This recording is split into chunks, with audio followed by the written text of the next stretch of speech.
जय श्री कृष्णा, जय श्री राधे। अर्चना के कृष्ण गुणगान यूट्यूब चैनल और कृष्ण गुणगान पेज पर आप सभी का स्वागत है। आज मैं आपको आमलकी एकादशी और रंग भरी एकादशी की व्रत कथा सुना रही हूँ। फागुन मास के शुक्ल पक्ष की एकादशी तिथि के दिन रंग भरी एकादशी या आमलकी एकादशी का व्रत किया जाता है। मान्यता है कि इस दिन शादी के बाद पहली बार भगवान शिव माता पार्वती को लेकर काशी आए थे। इसलिए इस दिन रंग भरी एकादशी का व्रत करने से और कथा सुनने से मनुष्य की सभी मनोकामनाएं पूर्ण हो जाती हैं। इस दिन भगवान विष्णु की पूजा के साथ आंवले की पूजा की जाती है और उसके बाद एकादशी की व्रत कथा सुनी जाती है।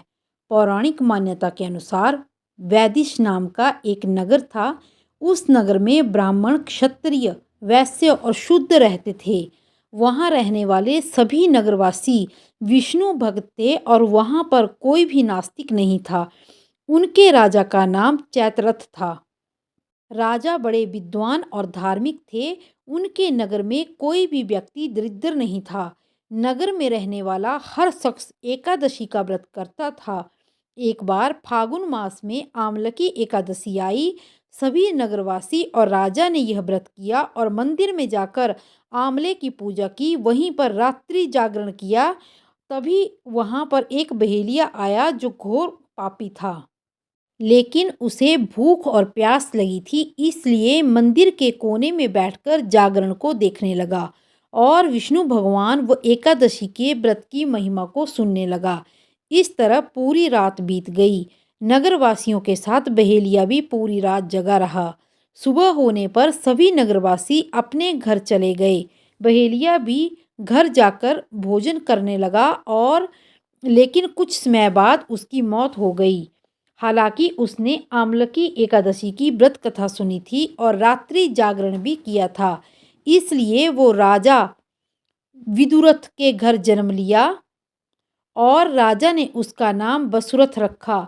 बड़ा होकर वह नगर का राजा बना। एक दिन वह शिकार पर निकला, लेकिन बीच में ही मार्ग भूल गया। रास्ता भूल जाने के कारण वह एक पेड़ के नीचे सो गया।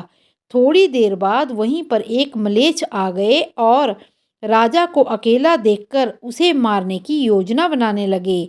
उन्होंने कहा कि इसी राजा के कारण उन्हें देश से निकाला गया था, इसलिए हमें इसे मार देना चाहिए। इस बात से अनजान राजा सोता रहा। मलेच्छों ने राजा पर हथियार फेंकना शुरू कर दिया, लेकिन उनके शस्त्र राजा पर फूल बनकर गिरने लगे। कुछ देर बाद सभी मलेच्छ जमीन पर मृत पड़े थे। तब राजा की नींद खुली तो उन्होंने देखा कि कुछ लोग जमीन पर मृत पड़े हुए हैं। राजा समझ गया कि वह सभी उसे मारने के लिए आए थे, लेकिन किसी ने उन्हें खुद ही मौत की नींद सुला दिया है। यह देखकर राजा ने सोचा कि जंगल में ऐसा कौन है जिसने उसकी जान बचाई। तभी आकाशवाणी हुई कि हे राजन, भगवान विष्णु ने तुम्हारी जान बचाई है।